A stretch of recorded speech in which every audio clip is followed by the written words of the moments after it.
Assalamualaikum warahmatullahi wabarakatuh. Sebenarnya jika kita maknai secara jujur menurut sejarah yang real, realistis, Alkitabiah, Pilatus, Yahudi, Iblis, dan Yudas Iskariot adalah pahlawan atau juru selamat secara instan kaum domba yang sebenarnya.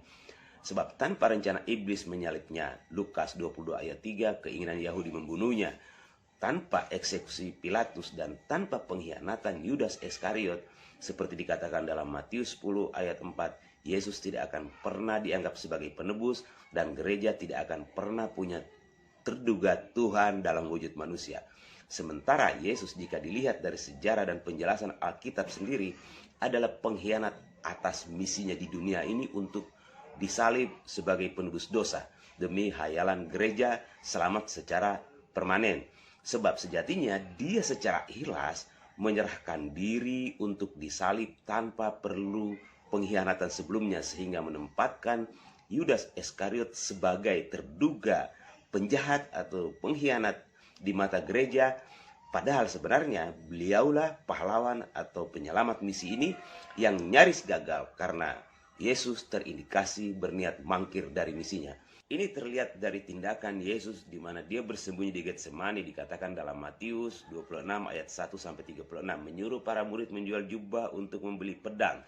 Tujuannya adalah untuk membela diri apabila ditangkap. Dalam Lukas 22 ayat 36, menyuruh para murid untuk berjaga-jaga secara bergantian dan dia bersungguh-sungguh berdoa karena dia ingin selamat dari percobaan ini. Matius 26 ayat 1-36. Silakan dibaca secara utuh agar tidak gagal paham. Yang terbaca dan termaknai secara jujur dan benar dari apa yang dituturkan oleh Alkitab dan juga sejarah yang real, Yudas sepertinya melihat ada gelagat Yesus akan mangkir dari misinya ke dunia.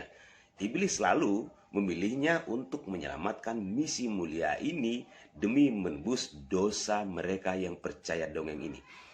Yudas lalu terpaksa memilih menjadi pengkhianat gurunya ketimbang mengkhianati rencana Tuhan yang mengutus Yesus ke dunia untuk menebus dosa mereka yang ingin selamat secara instan. Boleh jadi Yudas terpaksa melakukannya karena dia ada di pilihan yang sulit antara membela gurunya atau keselamatan umat manusia atau orang banyak, dan juga apa yang telah diperintahkan Tuhan kepada Yesus dalam mengutusnya ke dunia. Sebab menurut doktrin gereja sendiri, alasan penyalipan ini konon katanya karena begitu besar kasih Bapa terhadap manusia sehingga dia mengutus anaknya yang tunggal untuk menebus dosa manusia. Meski jika dimaknai dengan benar doktrin ini, sesungguhnya ini adalah rencana iblis, bukan rencana Bapa. Dan yang terbaca, rekayasa atau narasi ini dibangun secara insidentil setelah penyalipan terjadi, baru mereka menggagas seolah-olah ini adalah misi penumbalan atau penebusan dosa manusia. Dan jika begitu rujukannya, berarti ketika Bapa merencanakan penyalipan ini, praktis dia telah menyediakan semua pendukungnya. Tumbalnya jelas adalah Yesus. Kemudian hakimnya Yahudi, eksekutornya adalah Pilatus, dan ada orang yang dititipkan dalam lingkaran Yesus untuk menjaga kemungkinan Yesus mangkir dan terpaksa mengkhianatinya apabila dia berniat untuk tidak melaksanakan apa yang sudah menjadi tugasnya di dunia. Artinya jika benar seperti asumsi gereja bahwa penyalipan Yesus adalah rencana Tuhan, seharusnya semua pendukung peristiwa ini adalah orang-orang yang dipilih secara khusus oleh Tuhan untuk menjadi pelaksana rencananya. Dan sejatinya mereka inilah pahlawan dan juga juru selamat kaum domba yang sebenarnya, yang tidak pantas, tidak adil, dan tidak jujur jika mereka dikatakan atau dianggap berdosa dan juga pengkhianat. Dan jika itu asumsinya bahwa ini adalah perbuatan dosa, maka yang paling berdosa dan bertanggung jawab di balik pembunuhan brutal ini adalah Bapa, karena Bapa atau Tuhan Yesuslah yang menjadi biang dari rencana jahat dan tidak beradab ini. Tidak ada sama sekali alasan yang masuk akal, adil, dan jujur untuk menuduh Yudas Iskariot sebagai pengkhianat atau berdosa. Sebab jika Yudas tidak berinisiatif mengkhianatinya, Yahudi tidak ingin membunuhnya, Pilatus tidak mau menyalibnya, dan iblis tidak merencanakannya secara matang, kira-kira seperti apa Yesus harus menebus dosa? Atau anggaplah Yudas tidak mengkhianati gurunya dan dia terus bersembunyi di Getsemani. Bagaimana Yesus mati untuk menebus dosa manusia? Apa mungkin dia gantung diri dengan tali gantungan? Jika itu terjadi, maka lambang gereja hari ini bukan salib, melainkan tali gantungan untuk orang-orang yang kerap bunuh diri. Dan satu lagi bukti yang sangat kuat dan tidak terbantahkan jika Yesus adalah pengkhianat misinya dan Yudas adalah pahlawannya. Gereja mengatakan bahwa siapapun yang menolak, tidak percaya penebusan ini dan berusaha menghalang-halangi terjadinya penyaliban ini, maka dia adalah iblis dalam kuasa gelap dan yang jelas dia adalah antikristus.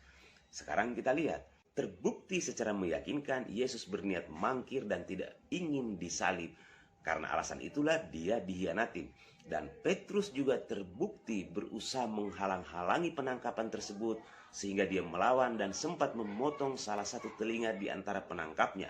Dan jika melihat dari asumsi gereja bahwa siapapun yang menghalangi adalah antikristus, maka Yesus dan Petrus dalam kuasa iblis, kuasa gelap, dan adalah antikristus yang sebenarnya. Padahal jika saja gereja mau berlaku jujur dan adil, sejatinya yang menjadi rasul utama mereka adalah Yudas, bukan Paulus.